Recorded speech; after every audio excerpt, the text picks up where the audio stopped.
कुछ लोग किताबों से आईएएस बनते हैं और कुछ लोग जिंदगी के जख्मों से।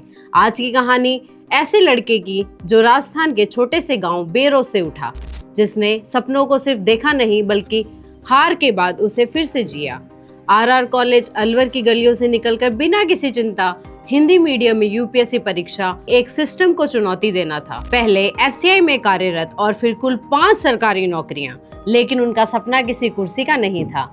उनका सपना था आईएएस शब्द के पीछे अपने गांव का नाम जोड़ना। आईएएस जतिन ने उसमें नौकरी भी की, संघर्ष भी किया और कई बार दिल टूटा, लेकिन याद आता रहा माँ की तकलीफ, उसके भाई का साथ, उनके ग्रैंडफादर इस दुनिया में नहीं है। शायद यही उनकी सबसे बड़ी कसक है कि काश वो मुझे आईएएस बनते देख पाते। क्रिकेट उनका जुनून था, कोल्ड कॉफी छोटी सी खुशी और शायरी उसका इलाज। सेकंड अटेम्प्ट में हिंदी मीडियम, नो कोचिंग और एयर 364 ये सिर्फ रैंक नहीं, लाखों युवाओं की उम्मीद है जो छोटे शहर से आते हैं, टूटते हैं लेकिन रुकते नहीं। तो स्वागत कीजिए भागलपुर बिहार कैडर के उस आईएएस ऑफिसर का। उन्होंने साबित कर दिया कि मंजिल उन्हीं को मिलती है जिनके सपनों में जान होती है। अंकों से कुछ नहीं होता, हौसलों से ही उड़ान होती है। आईएएस जतिन। हर रात के पीछे एक सुबह होती है, बस इंसान को टूटने की बजाय टिकना आना चाहिए। आईएएस एक इंडिया का टफेस्ट एग्जाम माना जाता है। जैसे कि आपने बोला कि स्कीम्स लोगों तक नहीं पहुंच पा रही हैं, उसके पीछे क्या कारण लगता है आपको? मैं आज भी ये मानता हूँ कि मेरे से बहुत सारे टैलेंटेड, मेरे से बहुत सारे हार्ड वर्किंग, मेरे से बहुत सारे इंटेलिजेंट बच्चे हैं जिनका किसी कारण से नहीं हो पाया। सर, अगर आपके सबसे कमजोर फेज को याद किया जाए और उसको कोई टाइटल देना हो तो आप क्या देंगे? मुझे लगता है कि मैं दिन में कम से कम 70-80 लोगों को सुनता था, ज़्यादा ही सुनता हूँ और मैं पूरा टाइम लेके सुनता था। तो सर, आने वाले 20 इयर्स में क्या लगता है आपको, क्या डेवलपमेंट कर जाएगा इंडिया? एक इंसान ऐसा जो मेरे सिलेक्शन होने के बाद ये कह रहा है कि यार इसका मैंने इंटरव्यू देखा था, सिलेक्शन होने के लायक नहीं है। सर, अगर आपको मौका मिले कोई चीज चेंज करने का इंडिया में या बिहार में, तो क्या करना चाहोगे? मैं रनिंग करता हूँ, मैं जिम जाता हूँ, मैं क्रिकेट खेलता हूँ, कभी कभी बैडमिंटन भी खेल लेता हूँ। जिन्हें मैं जानता तक नहीं वो भी रिश्ता जोड़ लेंगे, हर दफ्तर में जाकर मेरे नाम की चादर ओढ़ लेंगे। और मुझे देखकर मुंह फेर लेते हैं जो लोग, मुझे देखकर मुंह फेर लेते हैं जो लोग, एक दिन मैं आऊँगा कुर्सियाँ छोड़ लेंगे। नमस्कार सर, मैं आपका बहुत बहुत स्वागत करती हूँ मेरे पॉडकास्ट चैनल पे Sonia the silver. Thank you. आपने इतना समय निकाला, आप आए, ये बहुत बड़ी बात है मेरे लिए। तो सर, आप अपनी आईएएस की जर्नी बताइए थोड़ा कि कैसा क्या रहा। मेरी स्टार्टिंग की जो एजुकेशन है वो मेरे गांव में ही हुई है, बेरोज़ में। उसके बाद मैंने 9th 10th पढ़ा खैरतल से, आदर्श विद्या मंदिर से। इसके बाद मैंने 11th 12th पढ़ा गुरु कृपा करियर इंस्टीट्यूट अलवर से। फिर मैंने बीएससी किया केमिस्ट्री से आरआर कॉलेज अलवर से। और फिर मेरी जॉब लग गई थी फूड कॉरपोरेशन ऑफ इंडिया में एज एन असिस्टेंट। मैंने ज्वाइन किया 2017 में। देन वहाँ रहते हुए मैंने नॉन कॉलेज से मत्स्य यूनिवर्सिटी से अपना पोस्ट ग्रेजुएशन किया ज्योग्राफी में।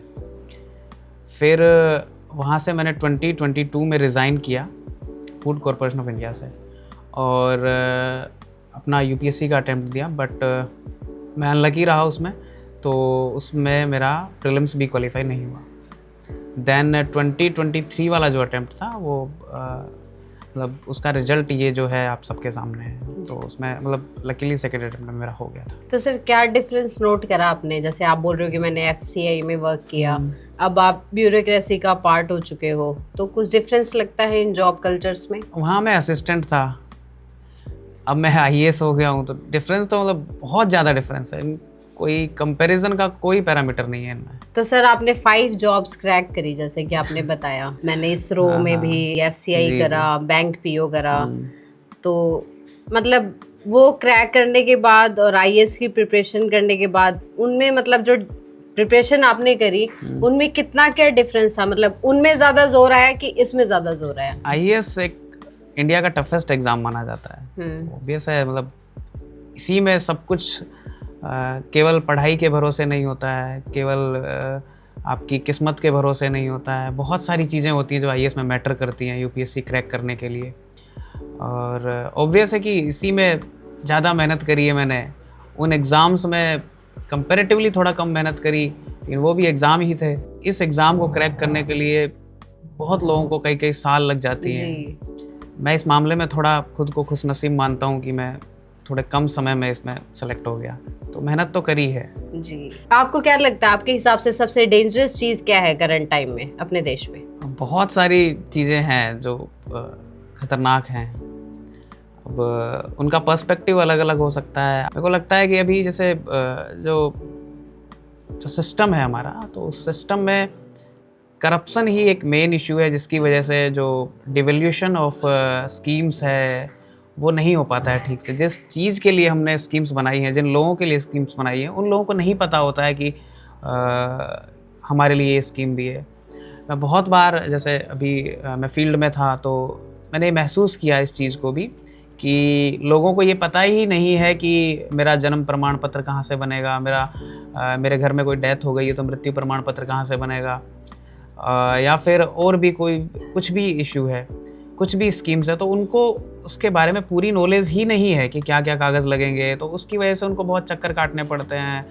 फिर इसी चक्कर में, इसी प्रोसेस में सारा करप्शन का खेल भी आता है। करप्शन का मेन इशू मुझे समझ में आ रहा है अभी तक, बाकी अभी तो बहुत ज़्यादा एक्सप्लोर करना है, तो आगे आगे देखेंगे। तो जैसे कि आपने बोला कि स्कीम्स लोगों तक नहीं पहुंच पा रही हैं, उसके पीछे क्या कारण लगता है आपको, करप्शन के अलावा? उसमें भी बहुत सारी चीज़ें हैं। नेशनल लेवल पर कोई भी पॉलिसी बनती है या स्कीम बनती है, तो उसका इम्प्लीमेंटेशन ग्राउंड लेवल तक आता है। इस सब में, इसमें बहुत सारा स्टेप्स हैं।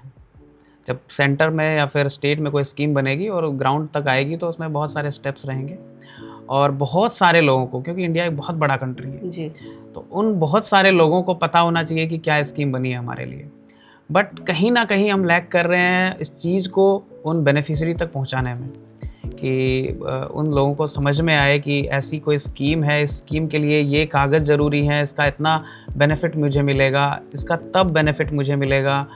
तो एक तो ये हो गया कि हमारा जो चैनल है वो ठीक से काम नहीं कर रहा है, तो जो इन्फॉर्मेशन है वो फ्लो नहीं हो पा रहा है नीचे तक। और दूसरी चीज़ में ये है कि जिन लोगों को मालूम है वो अपने राइट्स को, अपनी जो उनको स्कीम्स को एक्सरसाइज करना है, जिनका बेनिफिट उनको लेना है, वो ठीक से एक्सरसाइज भी नहीं कर पाते हैं। उनको ये नहीं पता होता है कि हमें कहाँ जाना है, कौन ऑफिशियल है जिसके पास जाने से हमारा ये काम हो जाएगा, हमें इस स्कीम का लाभ मिल जाएगा। तो ये 2-3 चीज़ें हैं जो मुझे समझ में आ रही हैं। तो सर ये शॉर्ट आउट कैसे होंगी, कोई आपके पास आइडिया? नहीं, ये जैसा आप समझ रही हैं कि इंडिया एक बहुत बड़ा कंट्री है। प्रेजेंट गवर्नमेंट है हमारी, उन्होंने बहुत अच्छा काम भी किया है कि हम सोशल मीडिया के थ्रू या फिर डिजिटल मीडिया के थ्रू या फिर प्रिंट मीडिया के थ्रू हम लोगों तक बात को पहुंचा रहे हैं। फॉर एग्जांपल कि जैसे प्रधानमंत्री किसान सम्मान निधि वाला एग्जांपल है, तो वो लोगों को अभी पता लगा, मतलब सबको पता है कि भाई गवर्नमेंट ऑफ इंडिया हमारे खाते में इतने इतने पैसे भेजेगी, तो सब अपना खाता खुलवा रहे हैं, उसमें सब अपनी इन्फॉर्मेशन प्रोवाइड कर रहे हैं। तो धीरे धीरे हो गए, बट अब इतनी बड़ी जनसंख्या को टैकल करना अपने आप में एक बहुत बड़ा टास्क है, बहुत बड़ा टास्क है। तो सर कोई ऐसी योजना है जिनका लाभ हमारी ऑडियंस ले सके? सारी आपके जहां आप पोस्टेड है, बिहार के लोगों के लिए कुछ राजस्थान के लोगों के लिए थोड़ा आप बताना चाहें? सारी योजनाएं ही ऐसी होती हैं जो कि किसी ना किसी को टारगेट करके बनाई होती है। फॉर एग्जांपल कि आप स्टार्टिंग से ले सकते हैं, जब बच्चा पैदा होता है तो उसके लिए एक स्कीम है कि भाई मदर को इतना पैसा मिलेगा, अगर बेटी हुई है तो इतना पैसा मिलेगा। उसके बाद जब बच्चा बड़ा हो रहा है तो उसके लिए वैक्सीनेशन वगैरह है, वो भी government free of cost provide करा रही है। बच्चा स्कूल जा रहा है तो वहाँ पर स्कीम्स हैं गवर्नमेंट की कि भाई सरकारी स्कूल में पढ़ेगा बच्चा, या फिर वहाँ पर फ्री ऑफ कॉस्ट पढ़ेगा, राइट टू एजुकेशन है। तो मुझे लगता है कि जब बच्चा पैदा होता है और जब इंसान की डेथ होती है, उस पूरे प्रोसेस में हर एक लेवल के लिए, हर एक टास्क के लिए, हर गवर्नमेंट ऑफ इंडिया या गवर्नमेंट ऑफ स्टेट ने एक स्कीम दी हुई है। बिहार पे कोई ऐसी योजना चल रही हो? बिहार में मुझे जो डिफरेंट चीज़ लगी वो लगी, एक तो जैसे हमारे यहाँ पर राजस्थान में जो ग्राउंड वर्कर्स हैं, फॉर एग्जांपल पटवारी हो गए हमारे और ग्राम पंचायत सचिव हो गए हमारे, तो इनके अलावा मैंने कभी नहीं देखा, मतलब हो भी सकते हैं, मैं इस बारे में श्योर नहीं हूँ, मैंने कभी नहीं देखा कि इनके अलावा कोई फील्ड पर और कोई सा कर्मचारी काम करता हो। एक वीडियो होता है, वही जो ग्राम पंचायत सचिव होता है उसी को बोलते हैं यहाँ पे। तो सर पंचायत देखी आपने? हाँ मैंने देखी, मैं बताता हूँ आपको। लेकिन बिहार में थोड़ा सा अलग है, वहाँ पर स्वच्छता के लिए एक अलग व्यक्ति नॉमिनेट किया जाता है, अलग व्यक्ति को सेलेक्ट किया जाता है। वहाँ पर जो प्रधानमंत्री आवास योजना है उसका लाभ देने के लिए अलग से लोग नियुक्त किए जाते हैं। पंचायत सचिव अलग होता है, वहाँ पर पटवारी को राजस्व कर्मचारी बोलते हैं, वो अलग होता है। हर एक काम के लिए एक नया कैडर है वहाँ पर जी।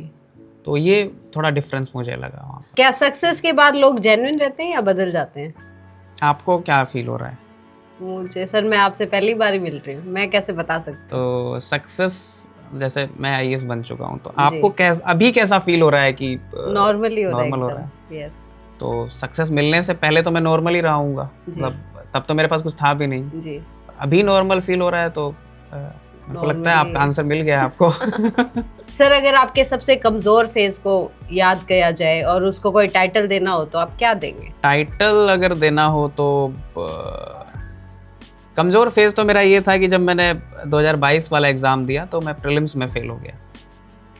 अब उसके बाद जब फिर से स्टार्ट करना था तो बहुत करेज चाहिए था जी। उसका टाइटल मैं ऐसा कुछ सोच नहीं पा रहा हूँ, बस फेल्योर दे सकते हैं। फेल्योर तो थोड़ा नेगेटिव वर्ड हो गया। रीस्टार्ट दे सकते हैं, जैसा उसमें दिखाया था 12th फेल में। 12th फेल में जी। तो सर, एक ऑफिसर होने का जो सबसे बड़ा डर होता है कि ट्रांसफर हो जाएगा, पॉलिटिकल इन्फ्लुएंस होता है, उसके बारे में आप क्या कहेंगे? क्योंकि सुनने में तो आता ही है, देखो कि उसने ये बात नहीं मानी तो हमने ट्रांसफर कर दिया। मूवीज की बात कर रही हूँ मैं, कि मूवीज में तो बहुत ही बड़ा चढ़ा के दिखाया जाता है, तो क्या रियल लाइफ में भी ऐसा कुछ होता है? ट्रांसफर वाला पॉइंट है आपका, वो होता है जी। अब कोई किसी भी सर्विस में जा रहा है तो ऑल इंडिया सर्विस है। ऑल इंडिया सर्विस का मतलब ही ये है कि भाई आपको जो कार्डर मिला है उसमें आपका कहीं भी ट्रांसफ़र हो सकता है। अब इसमें मुझे नहीं लगता कि बात करनी चाहिए कि ट्रांसफ़र हो गया 1 महीने में हो गया या 2 महीने में हो गया। ट्रांसफ़र होना ही है, आपका 2 साल में हो या 2 महीने में हो, क्या फ़र्क पड़ रहा है। ये तो पहले भी जब आपका नोटिफिकेशन था आपके पास, जब आपने फॉर्म फिल किया था तो आपको पता था ना कि ट्रांसफ़र हो जाएगा कभी भी, तो या तो तभी नहीं करना चाहिए था जी।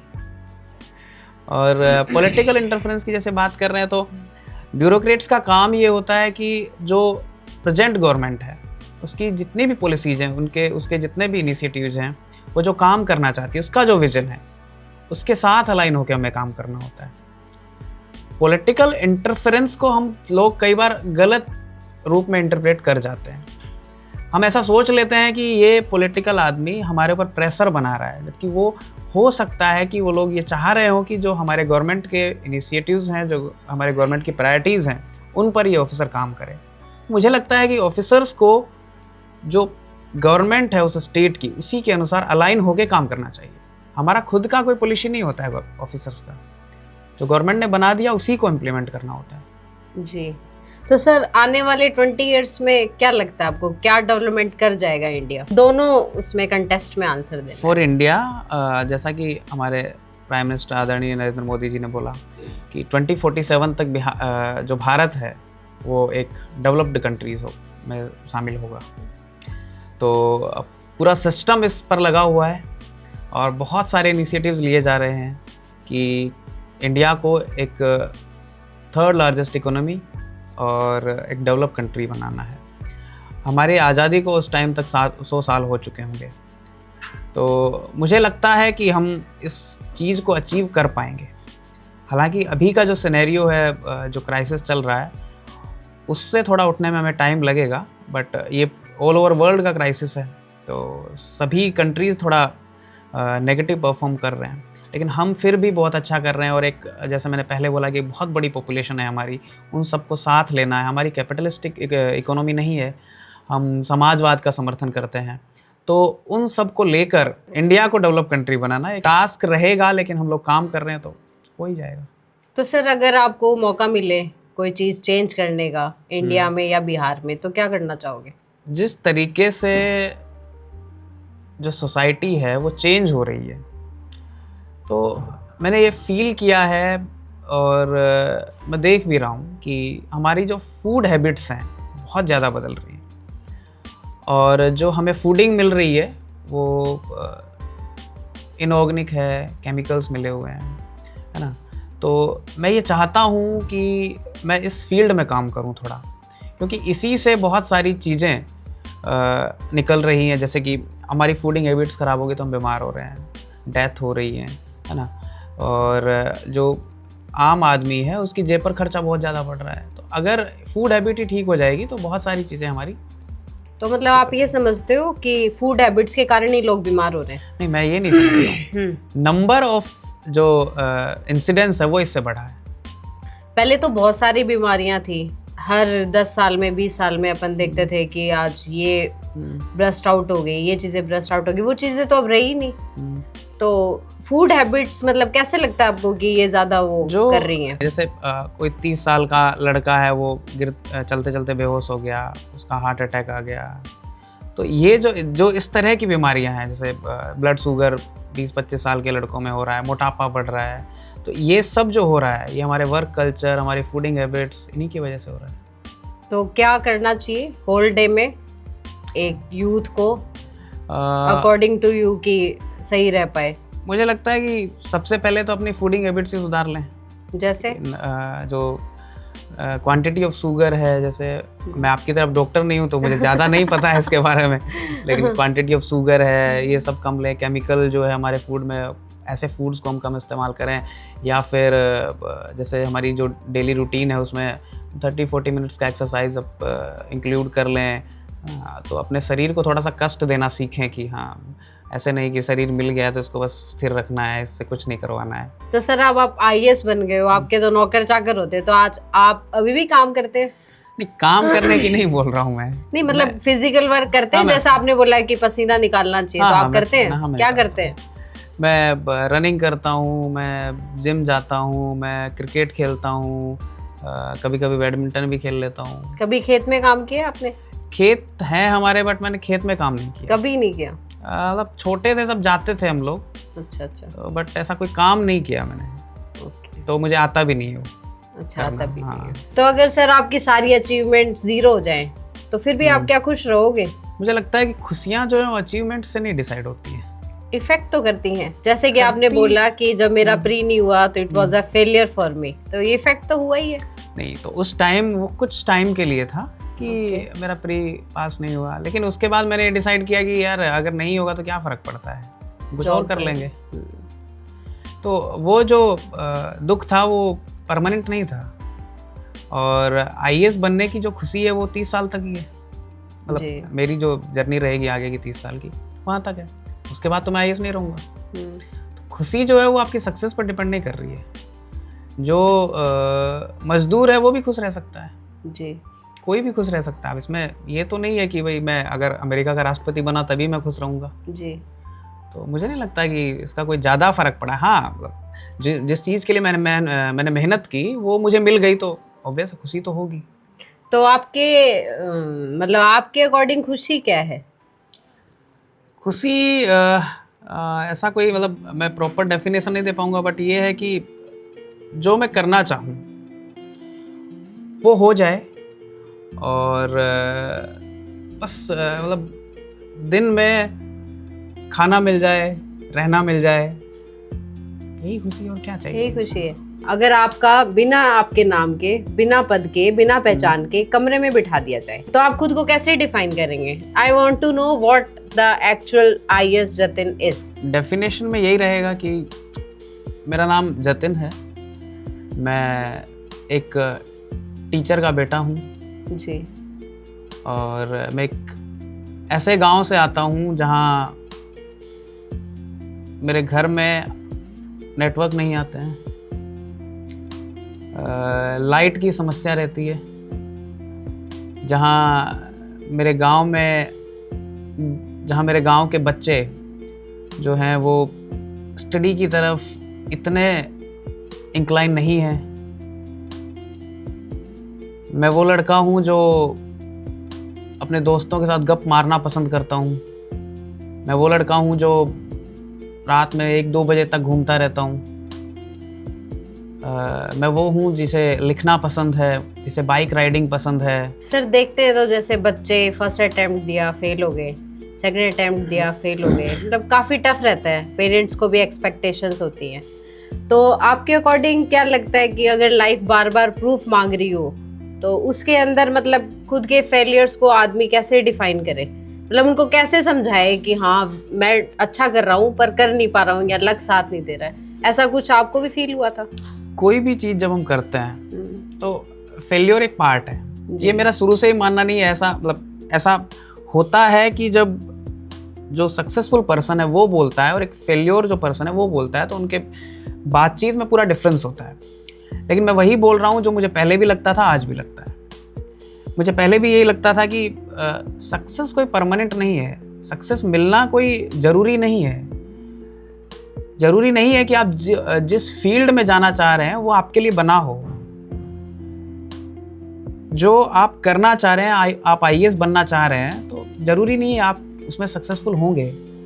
लेकिन अगर आप फेल हो रहे हैं और आपको इतना विश्वास है कि आपने मेहनत करी थी, आपका फेल होना भी कोई बहुत बुरी बात नहीं है।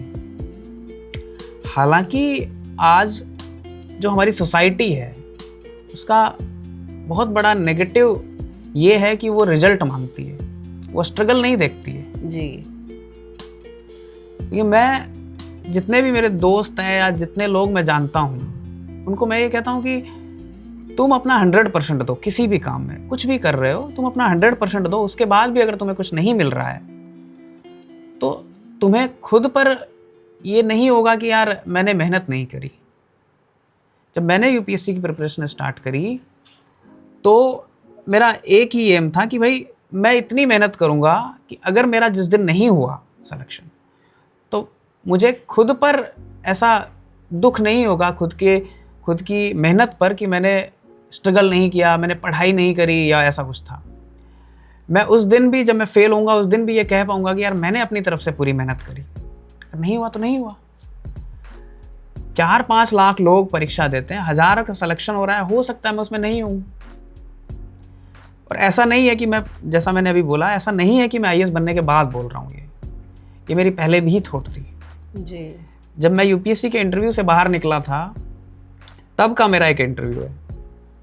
मतलब वहाँ पर जो मीडिया वाले थे उन लोगों ने एक इंटरव्यू लिया था। उस इंटरव्यू में भी मैंने ये बात बोली है कि मेरा कर्म था पढ़ना, मुझे फल की चिंता नहीं है। तो अगर हुआ तो ठीक है, नहीं हुआ तो मैंने अपनी मेहनत करी ना जी। उस मेहनत में मैंने कोई कमी नहीं छोड़ी जी। अगर होगा तो ठीक है, नहीं होगा तो भी ठीक है। तब UPSC कोई ऐसा नहीं है कि IAS बन गए और सब कुछ सही है। IAS की लाइफ में अलग तरह की समस्याएं होती हैं। समस्याएं सबके जीवन में होती हैं, बस थोड़ा सा नेचर बदल जाता है। तो सर देखते हैं जैसे बच्चे साइट पे अटेम्प्ट वगैरह कर लेते हैं, मतलब फेल होने के बाद मतलब घर वालों को फेस करना, ये चीज़ें काफ़ी डिफिकल्ट होती हैं। वो खुद के अंदर, जैसे हमारे कॉलेज टाइम में अगर किसी के बैक लग जाती थी तो वो ऐसे होता था कि बस अब ये बाहर हो गया। तो वो बोलते ना कि एकदम ही आउट ऑफ वो हो गया, और वो बंदे खुद को कमरे में बंद करके दे वर इन गिल्ट। और सबसे बड़ी प्रॉब्लम बताऊं, जब हमारा रिजल्ट आता था तो हमें ये नहीं समझ आता था कि हम सेलिब्रेट करें कि दुख करें। अच्छा। अब 4 का ग्रुप है, 2 जने पास हो गए, 2 जने फेल हो गए। अब उनको कंसोल करेंगे, खुद का सेलिब्रेट करेंगे। बहुत बड़ा डिलेमा था। मैं मेरी कॉलेज लाइफ की आपको बात बता रही हूँ, तो हमने रातें बैठ के भी निकाली है इवन। तो इनके लिए आप क्या कहना चाहोगे? जैसा मैंने आपको अभी बताया, हमारी सोसाइटी में ये आ चुका है कि सोसाइटी रिजल्ट मांगती है। उस बच्चे ने कितना स्ट्रगल किया है ये कोई नहीं देखता है, इवन उसके पेरेंट्स भी नहीं देखते हैं जी। ये बहुत बड़ा इश्यू है एक्चुअली। अब सब पास नहीं हो सकते हैं जी। अगर 2 टीमें खेल रही हैं तो एक को हारना पड़ेगा। अगर 5 लाख बच्चे बैठ रहे हैं तो 4,99,000 को बाहर होना पड़ेगा जी। ऐसा नहीं है कि इन 4,99,000 में से बहुत सारे ऐसे बच्चे नहीं हों जिन्होंने मेहनत नहीं करी, जिनका होना बनता था, उनका नहीं हुआ। मैं आज भी ये मानता हूँ कि मेरे से बहुत सारे टैलेंटेड, मेरे से बहुत सारे हार्ड वर्किंग, मेरे से बहुत सारे इंटेलिजेंट बच्चे हैं जिनका किसी कारण से नहीं हो पाया। मेरी किस्मत अच्छी थी, मेरे मेंस में नंबर अच्छे आ गए, मेरा प्री पास हो गया, मेरा इंटरव्यू अच्छा चला गया, मेरे को अच्छी रैंक मिल गई, मेरे को IAS मिल गया। मेरी किस्मत अच्छी थी। ऐसा नहीं है कि बहुत सारे जितने बाहर हुए हैं लोग वो मेरे से कम इंटेलिजेंट है या उनको कम आता है, या फिर जो IPS बना है उसको मेरे से कम आता है। उसको हो सकता है मेरे से कई गुना ज़्यादा आता हो, लेकिन उसकी रैंक थोड़ी नीचे आ गई तो IPS बन गया। तो कोई कंपैरिजन नहीं है। इस चीज़ का कोई स्टैंडर्ड नहीं है कि इन हो गया तो बहुत इंटेलिजेंट है, आउट हो गया तो इंटेलिजेंट नहीं है। मुझे बिल्कुल नहीं लगता ऐसा। मैं जो फेल हुए बच्चे हैं तो उनके साथ भी ऐसे ही बात करता हूँ कि यार हो सकता है तुम कुछ अच्छा करने के लिए बन रहे हो, इससे भी अच्छा क्या पता। God have some another another plans. Plans. Sir during your preparation कभी सेल्फ डाउट हुआ आपको? सेल्फ डाउट मैं फेल हुआ तब हुआ कि यार पता नहीं कैसे होगा। 3 फेज होते हैं, प्री, मेंस, इंटरव्यू। प्री ही नहीं निकला है, प्री नहीं निकला है तो कैसे मेंस निकलेगा, कैसे इंटरव्यू निकलेगा, और कैसे फिर अच्छी रैंक आएगी जैसे आईएएस बनेंगे। उस टाइम सेल्फ डाउट हुआ। जब प्री निकल गया तो फिर नेक्स्ट अटेम्प्ट में जब प्री निकला तो उसमें ये था कि यार मेंस कैसे निकलेगा। जब मेंस निकल गया तो सोचा कि इंटरव्यू कैसे निकलेगा। सेल्फ डाउट हर फेज में था। मतलब मैं फ्रैंकली बोल रहा हूँ कि किसी भी सिविल सर्विस एग्जाम का यूपीएससी रैंक 1 ये दावे के साथ नहीं कह सकता कि उसकी अगली बार भी बनना चाहिए। रैंक 1 छोड़ो, उसका सिलेक्शन भी हो जाएगा। कभी आपने रिजेक्शन फेस किए लाइफ में? किस तरह के किसी भी चीज के रिजेक्शंस? मैंने जॉब्स में रिजेक्शन फेस किए हैं। जैसे मैं पीओ का इंटरव्यू देने गया था एसबीआई में, उसमें नहीं हुआ था मेरा। और ऐसा कोई रिजेक्शन नहीं है, मतलब ऐसा कुछ हुआ ही नहीं कभी। तो अगर आज सर लाखों स्टूडेंट्स आपको सुन रहे हैं तो मैं आपसे वो एक एक्चुअल ट्रूथ पूछना चाहूँगी। वो मोटिवेशन नहीं, वो चीज़ बताइए जो अभी स्टूडेंट्स को जाननी बहुत ज़्यादा ज़रूरी है, अटमोस्ट इम्पॉर्टेंट। स्टूडेंट्स के लिए मेरा यही कहना है, देखो मैंने थोड़ी देर पहले भी यही चीज़ बताई है कि आप अपनी मेहनत करो बस। आप यूपीएससी के प्री रिजल्ट में, मेंस के रिजल्ट में, या इंटरव्यू के फाइनल रिजल्ट में, या फिर किसी और एग्ज़ाम में, नीट हो गया, आईआईटी हो गया, आप अपना पीडीएफ में अपना नंबर, रोल नंबर, अपना नाम लिख के नहीं आ सकते हैं। आप लिख के आ सकते हैं अपने आंसर्स को, आप फिल करके आ सकते हैं उस ओएमआर सीट को। इन टर्न वो आपका रिजल्ट बनाएगा। तो उस ओएमआर सीट को फिल करने के लिए आप क्या कर सकते हैं? मेहनत कर सकते हैं। आप 8 की जगह 10 घंटे पढ़ सकते हैं, है ना। आप अपना सोना का कॉम्प्रोमाइज़ कर सकते हैं, आप थोड़ा सा अपना फूडिंग कॉम्प्रोमाइज़ कर सकते हैं, आप अपनी लग्जरी कॉम्प्रोमाइज़ कर सकते हैं। तो उस चीज़ को ही आप कर सकते हैं, इसके अलावा आप कुछ नहीं कर सकते। एक पढ़ने वाला बच्चा क्या ही करेगा? मेहनत ही कर सकता है, पढ़ाई ही कर सकता है। अगर उसको 8 बजे सुबह उठने की आदत है तो वो 4 बजे उठ जाएगा, बस यही कर सकता है। तो मैं उनसे यही कहना चाहता हूँ कि यार अपनी पढ़ाई पे ध्यान दो बस। बहुत सारी चीज़ें होती हैं जो हमारे कंट्रोल में नहीं होती हैं। कल को जब ये जनरेशन बड़ी हो जाएगी तो इनके बच्चे होंगे, वही कंट्रोल में नहीं होंगे। बिल्कुल। किसी भी एग्ज़ाम का रिजल्ट थोड़ी ना कंट्रोल में होता है। कोई भी ये थोड़ी ना कह सकता है कि मैं सेलेक्ट हो जाऊंगा। कुछ पता थोड़ी ना है फ्यूचर का, क्या होगा क्या नहीं होगा। उस हॉल में 2 घंटे जब बैठते हैं यूपीएससी का प्री लिखने के लिए, उस टाइम पता नहीं किसका क्या दिमाग है, कोई उस क्वेश्चन को किस तरीके से सोच रहा है, क्या जो गोला है वो फिल कर दिया है, गलती से सी करना था वो बी हो गया है, पता थोड़ी ना है। तो अपनी मेहनत करो बस। जैसा सर अपन किताबों में पढ़ते हैं, रियल में भी वैसा ही है इंडिया? क्योंकि आपने तो सारी बुक्स पढ़ी हैं, पूरे ग्लोब का चक्कर लगाया है। दैट्स व्हाई कुछ चीज़ें अलग हैं। ओके। कुछ जैसे मैंने आपको एक स्कीम वाला एग्जांपल अभी दिया था थोड़ी देर पहले। तो हम किताबों में पढ़ते हैं कि हर एक चीज़ के लिए स्कीम है, लेकिन वो ग्राउंड पे नहीं है, लोगों को नहीं पता है। कई बार ऑफिसर्स को भी नहीं पता होता है। ओके। यहाँ तक नहीं आई है। हमारे देश में बीएनएसएस लागू हो चुका है, बीएनएस लागू हो चुका है, ये भी नहीं पता है। थाने में नहीं पता है। वो आज भी आईपीसी, सीआरपीसी यही लिखते हैं जी। वो बोलते भी ऐसे ही हैं, हाँ, ये आईपीसी को सेक्शन लागू, सीआरपीसी को लागू। आपने कभी हेल्पलेस फील किया कभी, या फिर कोई ऐसी स्टोरी जो आपके घर तक आई हो during your tenure of assistant collector? नहीं, हेल्पलेस मैंने फील नहीं किया जी।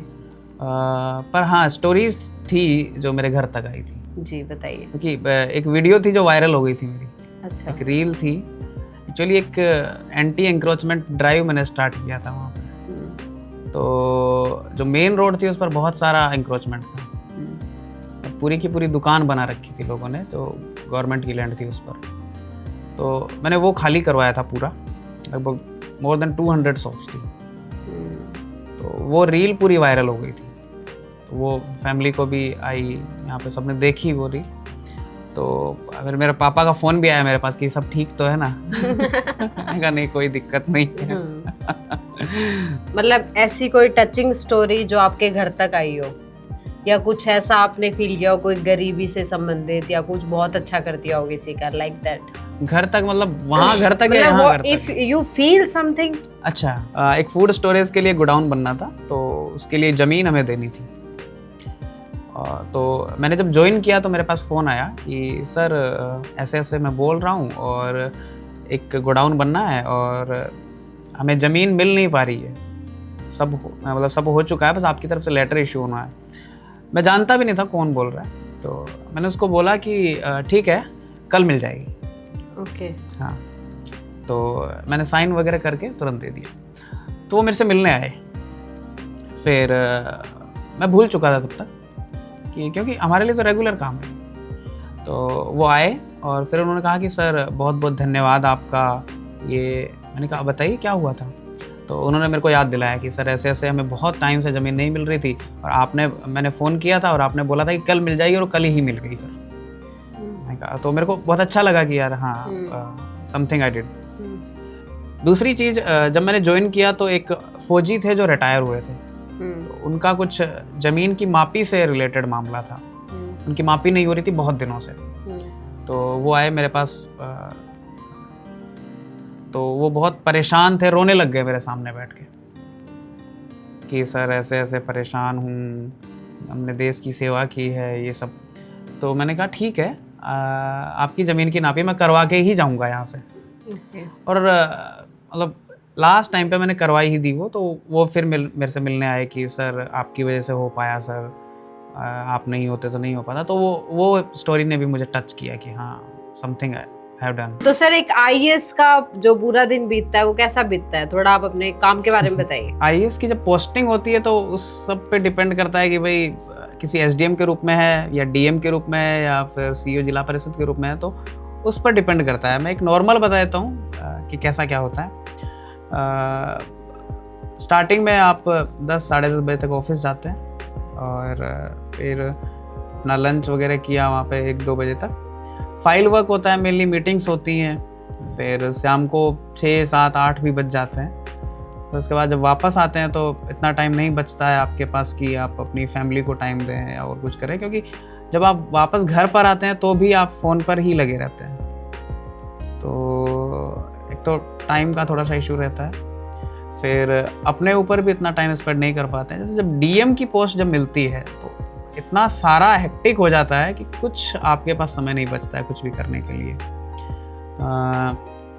आप सुबह से शाम तक ऑफिस में रहते हैं, आप रात में भी फ़ोन पर लगे रहते हैं, क्योंकि डिस्ट्रिक्ट का जो मेन अधिकारी है वो डीएम है और पूरा पॉलिटिकल तंत्र, हर एक गरीब से गरीब इंसान, हर एक बिजनेसमैन, हर एक स्पोर्ट्स पर्सन, सबका काम डीएम को ही करना है।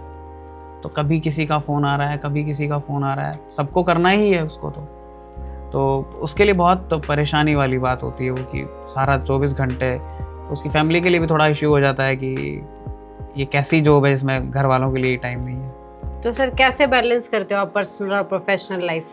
अभी तक मैं बैलेंस कर पा रहा हूँ। टाइम मैनेजमेंट का थोड़ा सा हो सकता है कि बाद में इश्यू आए, लेकिन अभी तक मैंने कोशिश करी है कि एक पैरेलल दोनों चीज़ें चलती रहें। मैं अपने लिए भी टाइम निकालने की कोशिश करता हूँ, मैं अपनी फैमिली के लिए भी टाइम निकालने की कोशिश करता हूँ, मैं अपना काम भी करता हूँ और मैं अपने दोस्तों से भी बात कर लेता हूँ। तो ये धीरे धीरे सीखना होगा कि और ज़्यादा अच्छे तरीके से कैसे कर सकते हैं। बट हाँ, थोड़ा सा हेक्टिक होता है, कई बार नहीं मिलता है टाइम, कई बार 12-12 घंटे की ड्यूटी हो जाती है, कई बार संडे भी फ्री नहीं मिलता है, तो ऐसा होता है। Sir, nowadays we see being an IS they used to give the resignation. However, this could be a good opportunity to be a millennial man. But being as a humankind for society, what do you want to say on this? मुझे नहीं मालूम कि why IS officers are resigning. अभी थोड़े दिन पहले भी एक मामला आया था जी। मैं उस पर कमेंट नहीं करूँगा, लेकिन मुझे ये लगता है कि आईएएस ऑफिसर के रूप में आपको बहुत सारी जगह पोस्टिंग मिलती है, बहुत सारे ऑर्गेनाइजेशंस हैं, कॉरपोरेशंस हैं, गवर्नमेंट ऑफ इंडिया है, गवर्नमेंट ऑफ स्टेट है।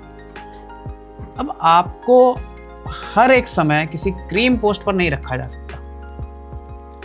फॉर एग्जाम्पल कि आपको हर समय डीएम नहीं बनाया जा सकता जी। और भी बैचेज आ रहे हैं, उनके लोगों को भी डीएम बनना है। आपको हर समय मिनिस्ट्री ऑफ होम में नहीं रखा जा सकता, मिनिस्ट्री ऑफ डिफेंस में नहीं रखा जा सकता, क्योंकि गवर्नमेंट ऑफ इंडिया की तरफ से तो ऐसे कॉरपोरेशन जिनका जो कॉमन पीपल है उसको नाम भी नहीं पता, वो भी इम्पोर्टेंट है। WDRA एक न्यू ऑर्गेनाइजेशन बनी है, warehousing development and regulatory authority, तो वो भी उतनी इम्पोर्टेंट है गवर्नमेंट ऑफ इंडिया के लिए। तो फूड कॉर्पोरेशन ऑफ इंडिया भी इतनी इम्पोर्टेंट है, फसाई भी इतनी इम्पोर्टेंट है, हर एक ऑर्गेनाइजेशन इम्पोर्टेंट है। तो अब कोई ये चाहता है कि भाई मैं मिनिस्ट्री ऑफ होम अफेयर्स में ही 30 साल निकाल दूँ, वो असंभव है। पॉसिबल नहीं। तो इस आधार पर रिजाइन करना कि मुझे अच्छी पोस्ट नहीं मिली, या फिर मेरे को पॉलिटिकल इंटरफेरेंस ज़्यादा हो रहा है, या फिर मेरे ट्रांसफर्स रेगुलर हो रहे हैं, मुझे लगता है ये ठीक डिसीजन है।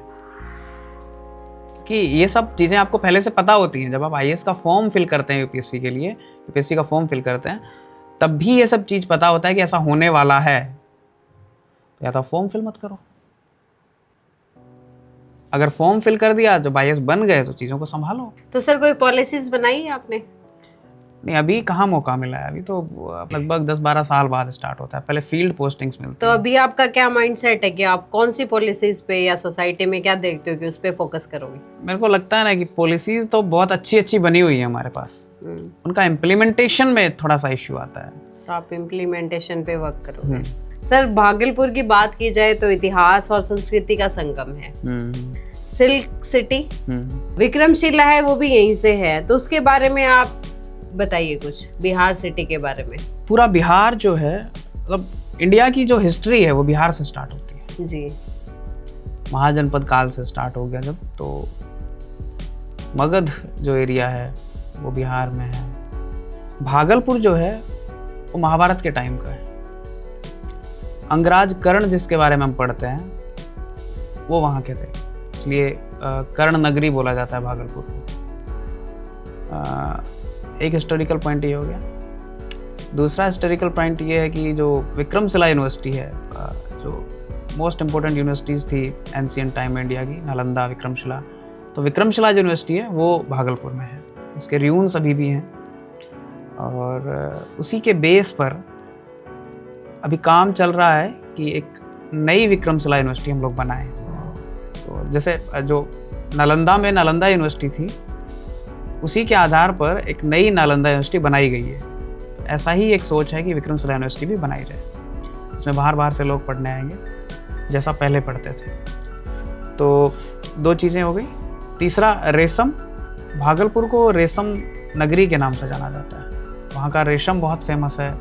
और मैंने गांव में जाकर देखा है वहाँ पे कि कैसे बनाते हैं लोग, साड़ियाँ कैसे बनाते हैं, गमछे कैसे बनाते हैं, और चादर कैसे बनाते हैं।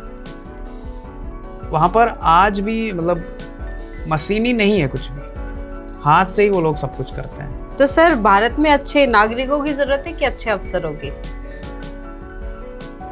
अच्छे नागरिक ही अच्छे अफसर बनेंगे।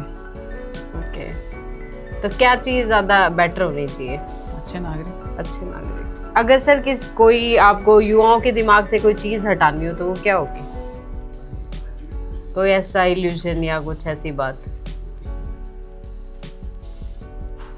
सक्सेस के पीछे बहुत भागते हैं युवा। 3 इडियट में एक डायलॉग है ना कि कामयाब होने के लिए नहीं, काबिल होने के लिए पढ़ो। सक्सेस के पीछे मत भागो, एक्सेलेंस का पीछा करो। सक्सेस झक मार के तुम्हारे पीछे आएगी। तो हार्ड वर्क जरूरी है। अब कामयाबी जो है वो डिफाइंड नहीं है ना कहीं, किसको बोलोगे। मेरे सेंस में बताऊं तो यूपीएससी का एग्जाम देने वाला लड़का हमेशा यही सोचेगा कि मेरा उस पीडीएफ में नाम आ जाए, लेकिन जब पीडीएफ में नाम आ जाएगा तो वो ये सोचेगा कि मुझे आईएएस मिल जाए। जी। जब उसका आईएएस में हो जाएगा तो वो ये सोचेगा कि मेरा होम कैडर मिल जाए।